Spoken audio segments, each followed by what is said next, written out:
On the 9th of October 2012, Taliban gunmen attacked Malala Yousafzai in Mangora, Swat Valley, in Pakistan because she was publicly demanding education for girls. Luckily, Malala survived but was severely injured. This appalling assassination attempt shocked people worldwide and has led to waves of declarations of solidarity. The United Nations even declared the 10th of November to be Malala Day. On the occasion of Malala Day 2012, the Global Campaign for Education asked its national coalitions to send out letters to the Pakistani ambassadors in their countries, advocating better protection and education for girls in Pakistan. A few weeks after the German coalition sent out the letter, the ambassador of Pakistan in Germany invited delegates of the campaign to the embassy to discuss the dreadful thing that happened to Malala.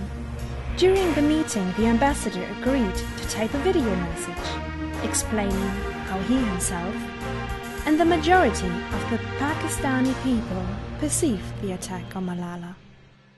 That was a great shock, I think, for the entire nation.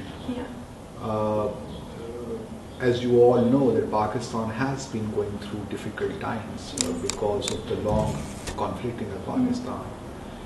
And there are minority forces in Pakistan who hold extreme views about women education or girls' education.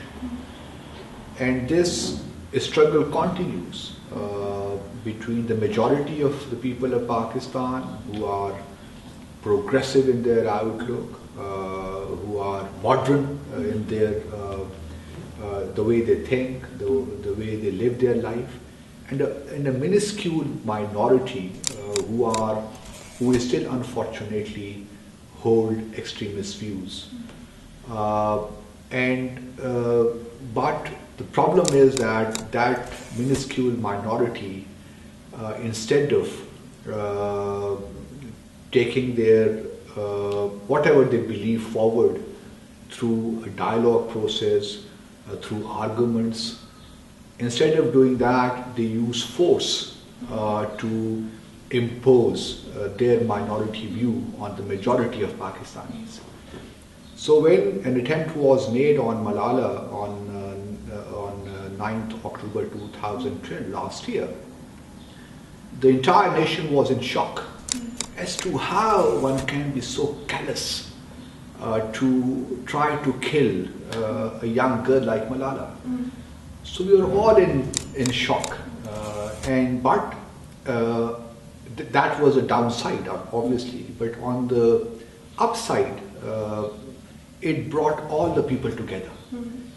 And the people of Pakistan yet again demonstrated that whatever may come, whatever may happen, they will not be intimidated by these extremist forces.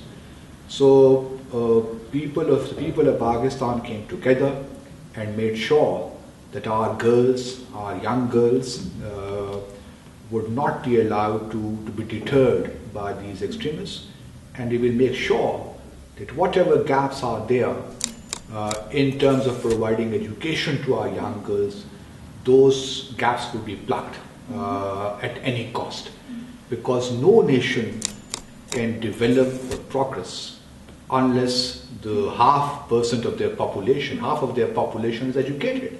You cannot keep girls or women deprived of this fundamental right, which is there in the Universal Declaration of Human Rights, which is also guaranteed in Pakistani Constitution under Article 25A, that all Pakistani young from age 5 to 16 have the right to free and compulsory education. So we as a people, as Pakistanis, are resolved to make sure that the Malala episode, which was very tragic indeed, should be made as an example or to be made as an inspiration for all of us to not to capitulate to extremist forces, to violent forces, and we will make sure that Pakistan is put on the road to democracy and progress. And now we are very glad that by the grace of God, Malala has sustained those injuries. And now she is back in a school in Birmingham where she is convalescing, she is recovering. So we, people around the world, and particularly in Pakistan, really pray for her.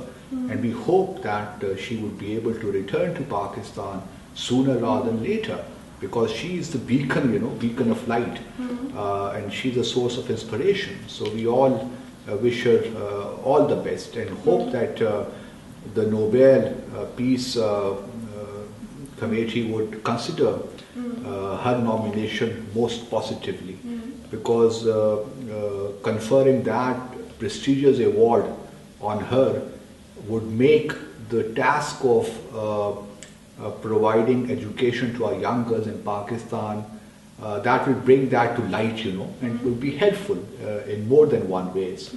So Malala is a hero for all of us, and we all take great pride in her resolve and determination.